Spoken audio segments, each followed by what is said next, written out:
రొయ్యల వేపుడు. రొయ్యలంటే ఇష్టం లేని వాళ్ళకి ఈ వీడియోని షేర్ చేయండి. వాళ్ళు కూడా రొయ్యలకి చాలా పెద్ద ఫ్యాన్స్ అయిపోతారు. ఇంతకీ మీకు పచ్చి రొయ్యలంటే ఇష్టమేనా? నేనైతే గోదావరి రొయ్యలని తీసుకున్నాను. ముందుగా రొయ్యల్ని శుభ్రంగా కడుక్కోవాలి. ఒక 2-3 సార్లైనా సరే మంచిగా కడిగేసుకుని అందులో ఉప్పు, కారం, పసుపు వేసుకుని నేను వీడియోలో చూపించినట్టు మ్యారినేట్ చేసుకోవాలి. ఒక 1 అవర్ పక్కన పెట్టేసుకోవాలి.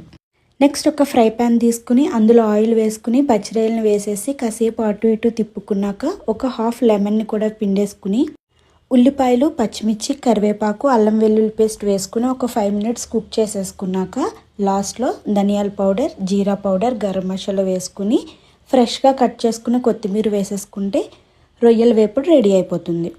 చాలా సింపుల్గా ఉంది కదా, ఒకసారి మీరు కూడా ట్రై చేయండి. ఈ రెసిపీ నచ్చితే సేవ్ చేసుకోండి. మీకు ఇలాంటి రెసిపీస్ కావాలి అంటే కమెంట్ చేయండి. Thank you for watching.